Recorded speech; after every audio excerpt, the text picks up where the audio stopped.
This is amazing and a little bit confusing. Just a little bit, not too much, but a little bit. No, because here's the thing. So apparently, in the new Pokemon anime, the one that everybody hates, other than all the kids that it's meant for, the new Pokemon anime, I'm sorry about that jab, everybody. I know how the animation looks. It's just everyone got a little bit too real when it came to the new animation, you know? Like, I believe me, I get it. I do. And I don't like US censoring, so I get that too. But, like, everybody was just like, this looks like it's a show for children. And I was just like, how do we break the news? Yeah. News update on Keikaku Korner. Still the 1920s here, and this is a show for children. Anyway, however, at least this cameo is clearly not just for the kids, because if you can't tell from the title of the video you're listening to this on the podcast, Brock and Misty are coming back to the Pokemon anime after 15 years. This is amazing. And the reason why I'm so happy about this is because of the fact that, like, I didn't even know when they left. So when they said after 15 years, I was like, wait a minute, what? And then I realized it's referring to them both being on screen together. At the same time, yeah. Because I was going to say, Brock, like, randomly pops in. Like, he was back for Hoenn. I think he popped in, like, here and there every season. I love it. They just sat there and they were just like, we need a Brock to just be like that foil to Ash being, even though he's a kid, he's like, I'm super serious, though. It's like, dude, you're 10. But I'm super serious. And Brock, who's God knows how old, is just like, nurse something or other.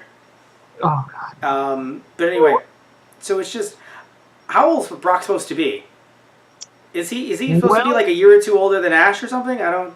Yes. Oh, alright. I believe, from what I remember, and I could be wrong, but, like, from what I remember, Ash is originally, you know, the first series of the anime, Ash is 10, Misty was 12, and Brock was 15, I believe. Right. Okay. Yeah. But yeah, so either way, it's just crazy to see them come back to this, you know, Sun and Moon anime. And yeah, so just want to make sure that I get it right. Yeah, so Brock left around Diamond and Pearl. And Misty was gone since the original anime. Yeah, so, she left after Johto. Yeah, so I'm sure that they appeared little bits here and there, like Misty did.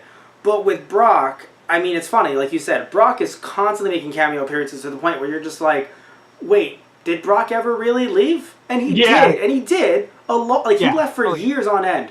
But I think if you look at them, maybe it's just me, but I think if you look at them like just season by season without the context of how many years are in between them, you're kind of like, Brock's just been around for a while, right? But Misty, while still making appearances, still, her last full-time like run was in 2002. Yeah. So it's crazy to think that getting these characters all together again, and it's funny, I don't know if it's because they want to, you know, try to get all the nostalgia in, right? I assume it's because of the fact that they just released a new movie, that even though Brock and Misty were not in, which is weird, but still, they just released a new movie, so it's like, you know what, let's get them all back together. Maybe some older fans are coming in and want to watch Sun and Moon, so we get them in to see Brock and Misty. And it's also, you know, it's also great for the new kids that are watching, because if they heard about the two, or they know about the two from whatever they know about them from, now they get to see them all together. What's really cute is the airport scene. Did you see that?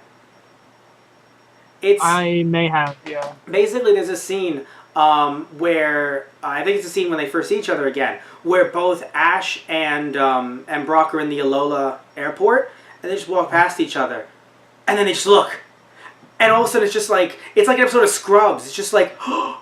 And they just jump into each other's arms, and they're just jumping up and down, like, you know, Satoshi! And then, I don't know Brock's Japanese name.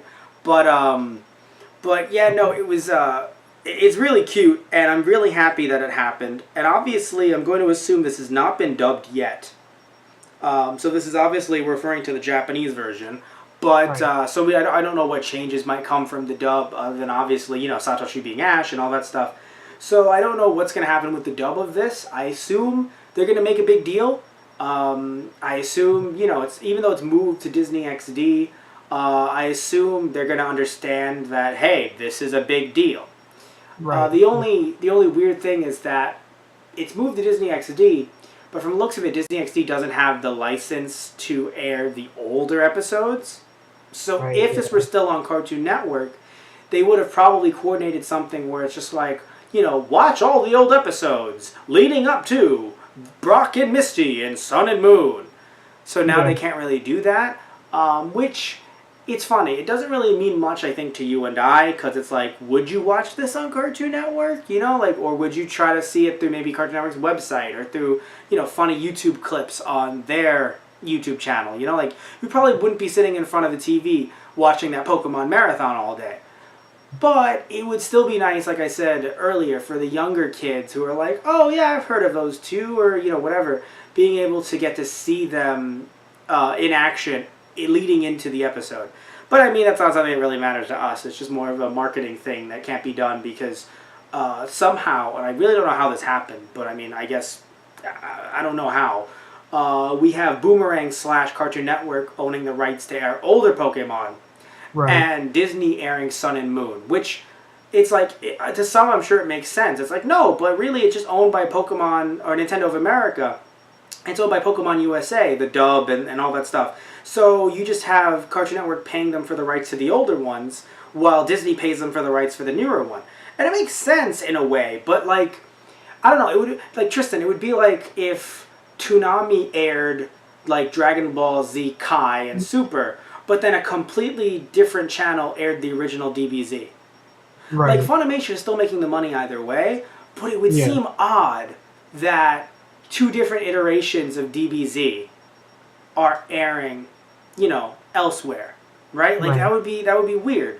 So it's kind of weird to me that it's still happening that way. But I mean, Pokemon USA is still making money, Nintendo's making money, good for them, and good for us because we got Brock and Misty back.